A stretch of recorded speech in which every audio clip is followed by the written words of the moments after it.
Judy Greer, welcome to Bullseye. Thank you. And allow me to introduce, in Oakland, California, my mom, Judy Thorn. The two Judes. Indeed. Yep, two Judes.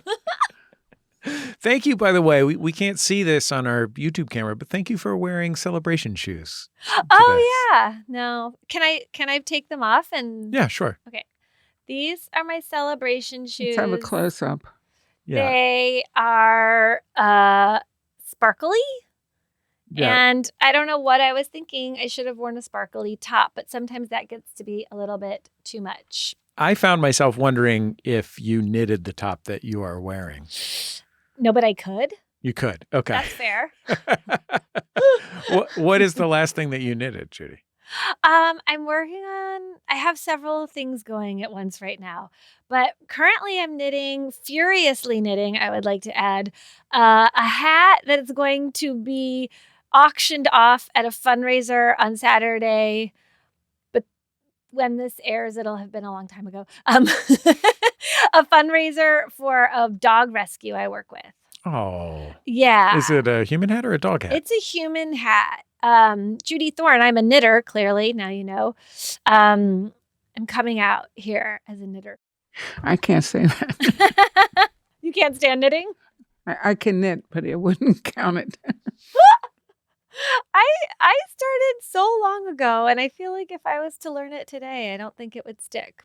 So talk about the hat, please. Well, the hat is going to be, when I finish it, it's teal because the dog rescue, which is called Wags and Walks, it's local Los Angeles rescue. Actually, they have one in Nashville too. Anyway, it's teal is their color on the website. And so I'm knitting a teal hat for an auction item because I used to do these like Zoom meetings with people, and I have such bad boundaries that I would always give people my phone number and email, and I can't do it anymore. So until I get better boundaries and I don't give strangers my contact information, I'm down to just knitting things for auction items at fundraisers. So when you say you are giving out your email address and phone number, do you mean to prospective dog adopters?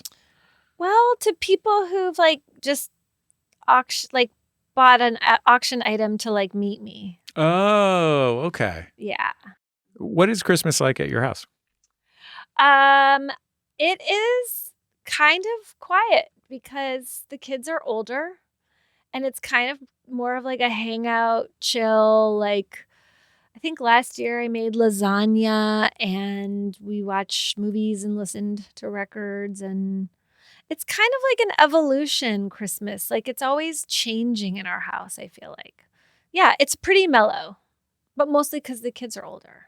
Did they, when they were younger or even still, did they alternate between their parents' houses? Was it like somebody gets Christmas Eve, somebody gets Christmas Day? Or? It was always that they would spend the night at their mom's house on Christmas Eve and then open presents with her on Christmas morning and then come to our house for presents and late lunch, early dinner kind of Christmassy thing, and then hang out all night.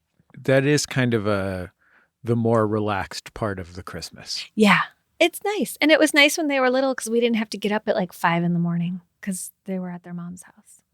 So we would get them after. I mean, the bad part was that they had already opened a round of presents. So our presents were the second round of presents, which sometimes is stressful because they're kids. So they're oh, cool, another sweater or whatever.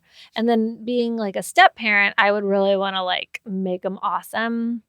But then I learned that, it's not really about the gifts, is it? My mom probably remembers this, but one of my best friends in childhood, Evan Larson. Socks. Yeah. Oh. Every year. Socks.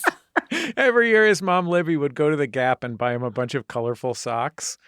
Sorry. Poor Evan. Just what every kid wants. He should come back to school on January 2nd or whatever, just be socks again. One year, my husband I told his mom, whose name is also Judy, so many Judys. I told her, she was I don't know what to get him for Christmas. And I was he needs socks. He needs like fancy socks, fancy socks. I should have said like socks to wear to work, but I said like fancy socks, and she thought I was talking about a brand of socks. And poor Judy, she was searching the internet for fancy socks, like the brand Fancy Socks. And she was so upset on Christmas morning when he opened socks that were fancy that he could wear to work and he liked very much, but they just were the wrong brand. And I was like, oh no, these are great. This is exactly what I meant. And I didn't know she was going to be so literal about it. What was Christmas like when you were a kid? Also pretty chill because I'm an only child. And so it was just the three of us, and we would go to Mass because I was raised Catholic mostly on Christmas Eve. And then we would wake up on Christmas morning, and we would usually on Christmas Eve, my dad would make a pizza from scratch, and we would watch Trains, Planes, and Automobiles, which is technically a Thanksgiving movie, but I don't know. We always watched it on Christmas Eve. And then Christmas morning presents and probably like pancakes or waffles or something. And then usually for many, many years, we'd have to like pack up all of our crap in the car and drive 4 hours to Cleveland to visit my grandma and grandpa. And one year I asked my parents, I was like, could we just stay home? I don't want to pack up. I don't want to like open presents and then be like, okay, let's go. Let's get in the car and drive forever. Like, I want to just hang out and enjoy the Christmas tree and listen to music. And anyway, so then we did. We started staying home. Were your parents religious? I read that your mom lived in a convent for a time. Because she was a nun. Uh-huh. Yeah. She wasn't just living in the convent. She married Jesus. In fact, she's also like, well, I like to tease her and say that, my dad's like technically your second husband. I mean, I know that like I know you're always like, he's my only love and blah, blah, blah. I'm like, but you did marry Jesus first. I mean, you did. Yes, she was a nun. She was in the convent for 8 years, 4 years of high school leading up to her first marriage to Jesus, and then 4 years as a nun until she left, quote unquote, the convent. She got asked to leave the convent. Wow, really? Yeah. I mean, 8 years is a long time. What kind of convent? I want to say like Franciscan. Is that one? Oh, Franciscans are good people. She says the same thing about I think it's Franciscan, but she's always like, they were the best ones. I don't know. She just means at the annual field day, they would take home the medals. Were those priests not doing what the other priests were doing? I don't know. She did have really good stories about the convent. She does not regret it. She says she gave the best years of her life to God. But then she went to nursing school, which is what she secretly always wanted to do, and became a nurse and met my dad. Can I ask how you get kicked out of the convent? Yes. The stories I have been told are that, and I say it like that because maybe there's reasons that she hasn't shared with me yet. I'm always open to that because my mom's like, no, remember I told you this? And I'm like, you never told me that. But anyway, do you do that, Judy Thorn? Do you change your stories too? I try not to, but I often forget. I was about 20 when I found out about the time you got arrested for bank robbery. That was great. Wait, what? Jonathan Tuller had had robbed an Arlington Trust Company. And he had an old vehicle, a Land Cruiser. And I was driving with somebody in a 49 pickup truck, and there was a lot of police hysteria.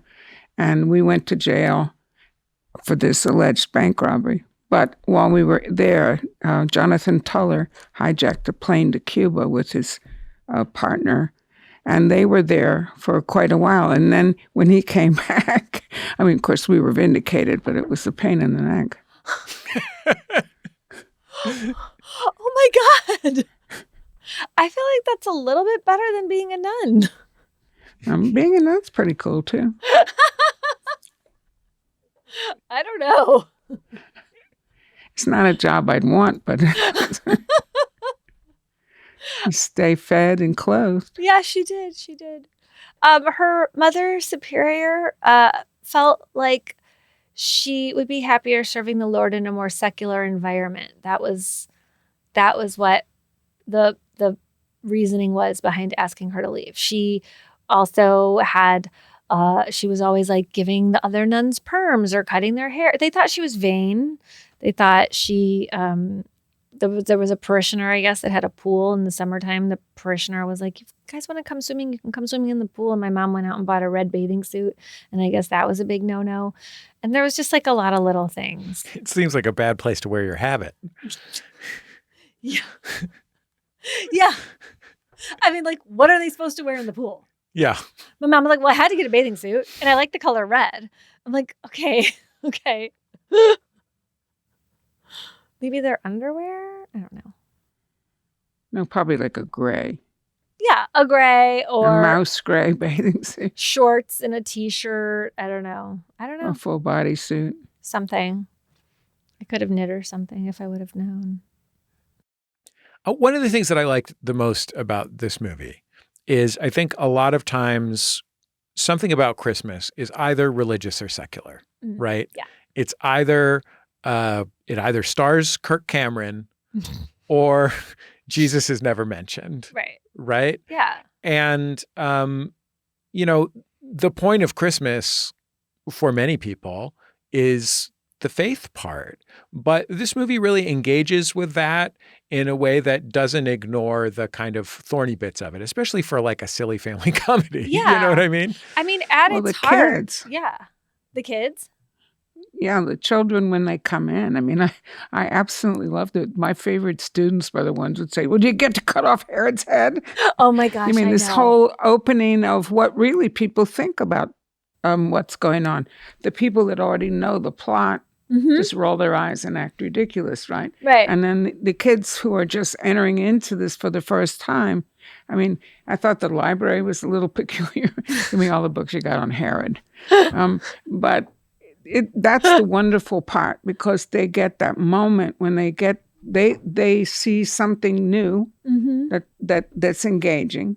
And then I loved it when Mary comes home and comes back in a Quaker lace tablecloth from her house. Yeah. Because that's what she really thought Mary would wear, and not some blue cloth, which all pictures of Jesus's mother have her in. I love those kids. And I love the little angel. Oh my gosh, I know. She's so cute. He reminded me of Jesse's youngest child. She's a gymnast. Oh. Yeah. It was still scary when she was standing really high up on that thing at the end. Yeah, the angel of the Lord does take quite a leap. Yeah. I love that you said that, because it's, when you hear a story over and over and over for your whole life, like the nativity story, like it is fun to listen to it through the eyes of these kids, the Herdmans in the movie, because you're like, oh yeah, it is weird. Like, why would she have a fancy costume? Like how, like what happened to the king? Like where, like you're like, oh right, all these questions like that exactly. you don't think to ask because it's just burned in your brain. And I found it to be really refreshing. And I thought like, there is a movie out there, and I think this is the one that can be for everyone. It can be for people who love God and go to church and have a real faith. And it's for families that just love Christmas. And it's like silly and it's beautiful and it's shot so well.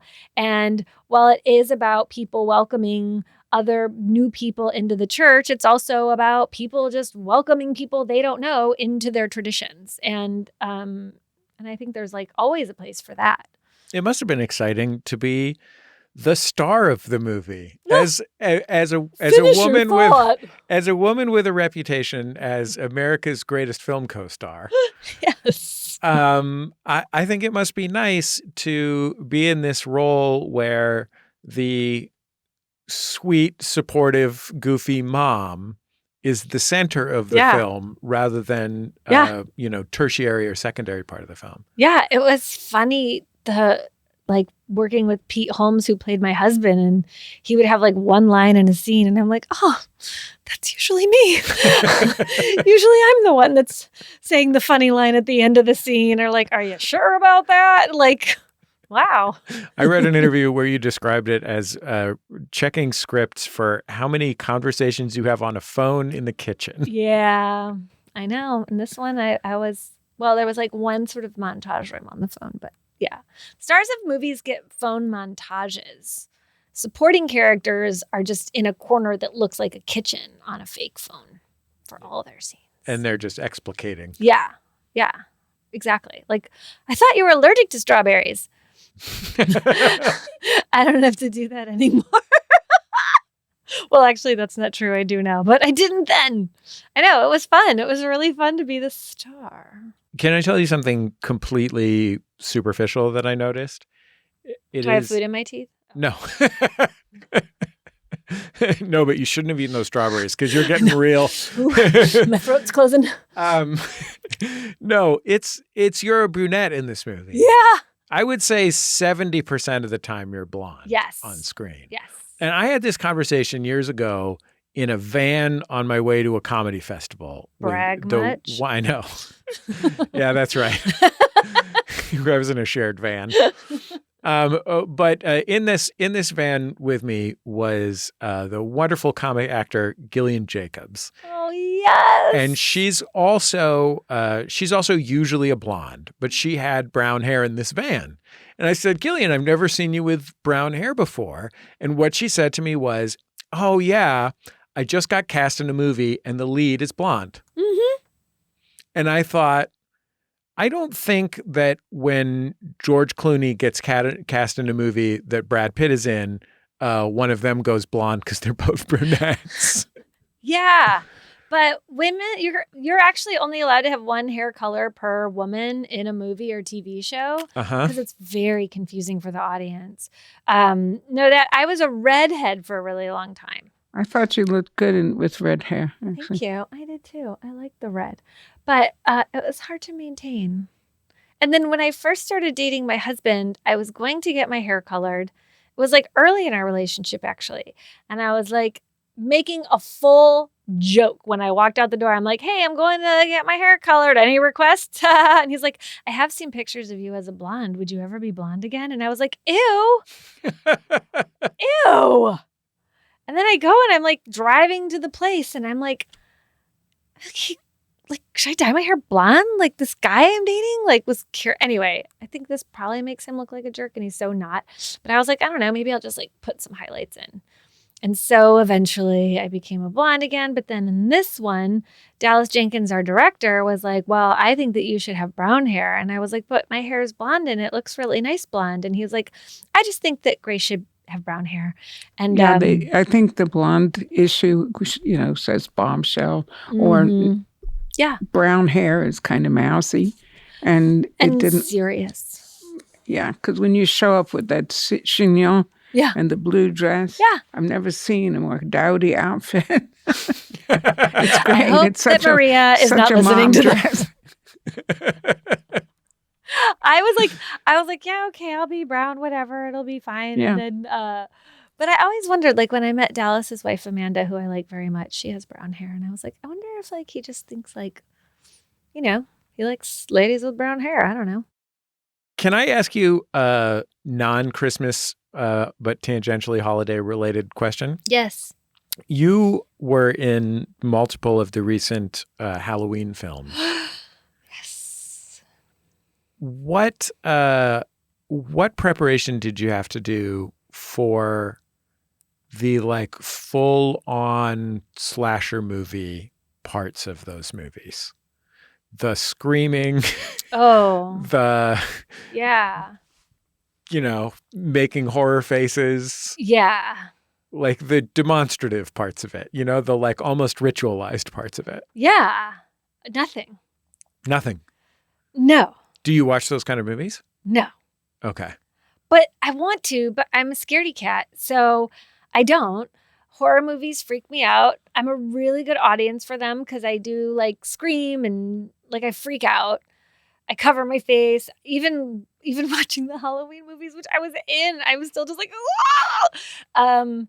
But no, I didn't do much preparation. I definitely, once I got in the second one, I I am careful, like, because I record or used to record RIP that show Archer, and my character in Archer would do a lot of screaming, and we would always record all the screaming stuff last. But the guys, like David Gordon Green, would always be like, "Don't yell yet, don't yell yet," and then like, "This is a yell one," And like, I think I'm not gonna yell, but then I do. It's like I get actually scared. It's scary. It's also really fun. And like sometimes just like the adrenaline of like having fun and laughing, it can match the adrenaline of the fear. And so I just sort of use that, but I don't really prepare for it. I did watch the original Halloween. Were you terrified? Yes. But also it was like knowing Jamie, and she was like telling us all these like funny things that were going on. So then it was kind of like, now I see these little things. Like you can see like the cigarette smoke from John Carpenter's like cigarette. And when she was like, yeah, they were just like throwing leaves because they wanted it to look like leaves were falling off the trees. And so if you watch it again and you see just like random leaves, just like a chunk of leaves, like those little things, which people who are big fans of the franchise probably already knew, but I didn't. Was it fun to add Scream Queen to your list of career descriptions? Like you've had best friend on lock for 20 years. Yeah, everyone can just step aside. That's mine. But now Scream Queen is on the list. Yeah. It was it was a world I had not mastered yet, or like I did do a Wes Craven movie years ago called Cursed, which didn't end up being a huge hit. Although horror fans will be like, dude, Cursed. Like, okay, I hear you and thank you. But this was like this was like a big thing. So, and the fan base of Halloween it's never ending. So, I mean, these movies made hundreds of millions of dollars. I know. They were monumental films. I know. And they were really good. Like, I was a little sad that I didn't get to keep my final girl status, and I don't mind being a spoiler because it's been a long time, but there was, we were about to start shooting, I guess it was Halloween Kills, the second one, and we were going to go and begin shooting it, and David Gordon Green called me and was like, I need to talk to you about something, and I immediately was like, off. Just no. And he's like, how do you know? Sorry for swearing. And he's like, how do you know what I'm going to say? I'm like, I know why you're calling. I just know it. And he's like, well, someone's got to go, and it can't be Jamie, and it can't be your daughter. And I'm like, damn it. I was so bummed. And he's like, but don't worry, we're going to make it awesome. It's going to be epic. It's going to be so cool. And then it was funny. We showed up to shoot the second one in Wilmington, and everyone, he gets like, David Gordon Green gets like all the same crew and everything. And we all showed up in the beginning, and everyone was like, man, I'm like, I know. But it was okay. I had to be sacrificed. So Judy and Mom Judy, my producer, Kevin Ferguson, tells me that he has prepared a 3-question Christmas personality quiz. Kevin, do you want to take it away? This quiz claims it will reveal your Christmas personality archetype. Oh, Excited. that's nice. So I'm going to ask questions of all three of you. We have 3 different tests going, so we're going to get a response for each person. Okay. First question. What's your go-to Christmas song? Silent Night, Jingle Bell Rock, All I Want for Christmas Is You, or Santa Baby? I mean, my go-to Christmas song has been many times established on this show is This Christmas by Donny Hathaway. Not even close. Yeah. Mine's the one from the Peanuts. That's the best one. Not a choice. I know. Not one What of the was the choices. first one again? Silent Night? Dark. Yeah. It's dark, that song. And then we have the Mariah Carey one. Yeah, the Mariah Carey one. And then the other one, Christmas Rock is stupid. And Santa Baby is stupid. Honestly, I kind of like Santa Baby. It's pretty retrograde in its content. Thematically, it's problematic. But I think the classic recording is a real charmer. And as much as I like, if you ask me, I would say probably the most, like, the Silent Nightiest of all. You know, I'll take the hymnal songs first. But, like, I'm going to say Santa Baby because every time I hear Santa Baby, I think, oh, right, I really like Santa Baby. I might have to go with like the Mariah Carey one. I do like Silent Night, though. I just think it's kind of like if I had to hear it over and over and over, I would want to die. Yeah. It's also kind of not in like a good range. Like one of the good things about Christmas carols is that they should be written so that like everyone can sing them. And Silent Night gets so high. Judith Thorn, what's your choice? I don't really have one. Do I fail? You have to pick one of those ones. Silent Night, Santa Baby, Jingle Bell Rock. Jingle Bell Rock. I hate that one. Did I call it Christmas Rock? You did, but I like the idea that that's a genre that you hate. Christmas rock. Or All I Want for Christmas Is You. I'll go for All I Want Is with Christmas Is You. The two Judes choose that one. What's your favorite part of the Christmas feast? Mashed potatoes, baked ham, classic bread stuffing, or apple pie? Turkey. Again, it's not one of the choices. And Judy's movie has a ham in it. I know. I don't eat ham. That is such a great. I know. When she uses that the ham thing as is Jesus. like, take this ham. Yeah. Yeah, I loved it. Thank you. It was my idea. Oh. No, it wasn't. well done. That's a lie. Okay. I'm lying. I go apple Stuffing. pie. Apple pie. But apple pie if my mom makes it. Oh. I love apple pie. I was ready to go bread stuffing because I do love a bread stuffing, but apple pie is one of the greatest American foods. I was torn between mashed potatoes and apple pie, but I'm going apple pie. Because you can also eat it for breakfast. Judith, your answer is stuffing, yes? My answer is stuffing because Excellent. turkey's not on the list. What's your favorite holiday treat? Hot chocolate with marshmallows, gingerbread house, sugar cookies, or peppermint bark? Peppermint bark. Peppermint I bark. hate peppermint bark. Is it being made at your house? It used to be. How do you make it? See, easy. You just melt the chocolate in a double boiler and you smash up 1,000,000 peppermint candy canes. And then I would mix the candy canes with the melted chocolate and then lay it all out on wax paper and let it dry. And then you just smash it up. I can't have chocolate because it's a migraine trigger for me. Oh. So I can't choose that, and I can't choose hot chocolate, even though they're both great, and I love them. Mm-hmm. Sugar cookies, it has to be a real good sugar cookie But with before all the it's any good. frosting and like the frosting is so good. But you can't really truly, if you make an actual gingerbread house, you can't eat it because you have to like. Okay, so that's again, it's a trap. It's a trap question. It's not a trap for people who answer sugar cookies. It's not a trap for that. But when we made gingerbread houses growing up, we had to like spray them with chemicals. You can't eat them. Right. I'm going with gingerbread house, but in my formulation of this, You could eat it. there's gingerbread being made Yes. that is not architectural in nature. I'm not eating it from the house, and indeed, it's not the kind that you make for the house because it has high tensile strength or whatever. Yeah. It's an independent gingerbread. My mom makes some wonderful ginger baked goods. Ooh. So I'm going to go with that because I do really love that. I love gingerbread. Me too. Congratulations, everybody. Jesse, you're the DIY decorator. You love crafting and creating handmade decorations for your home. Your tree is a masterpiece of homemade ornaments and creativity. You know that everything that's homemade contains a little more love. Kevin, you're describing my worst nightmare, which is to be asked to make something with my hands. This quiz doesn't lie. What about Judy Greer? The Judys got the same result. Oh. You are both the Christmas enthusiasts. Oh. You are obsessed with the holidays, Oh. Double dogs.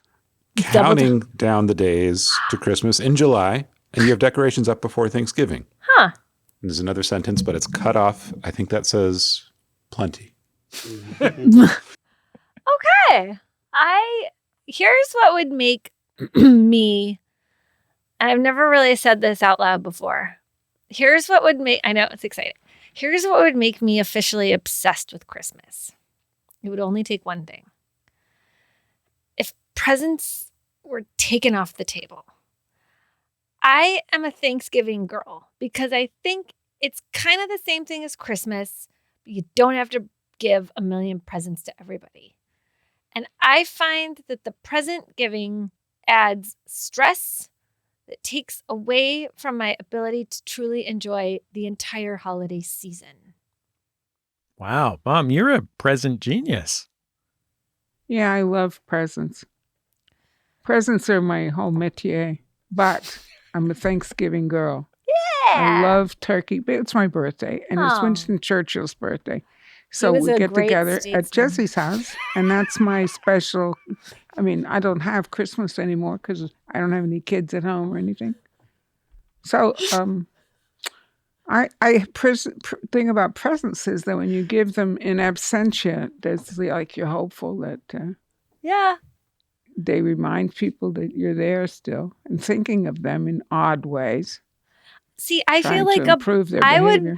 I would rather focus on people's birthdays because I could focus more specifically on someone each time the birthday came up instead of this like huge amount of gifting. I can understand that has to happen that I feel like it's kind of forced. I'd like to focus on a beautiful prime rib. Yeah, Jesse down for prime ribs. Love prime rib. Is there ribs that aren't prime? Yeah, lesser ribs. Not what about a choice rib? Not a carnivore over here, so I don't understand the different ribs. Fair enough. Short ribs. There's short ones, there's long ones, there's prime ones. Flanking ribs. There's just plain ribbing. Mm-hmm. Well, Judy Greer, thank you so much for joining my mother and I on Bullseye. Fun. And happy holidays to you and to your family. Thank you. Yeah, happy holidays. Happy holidays, Judy Thorn.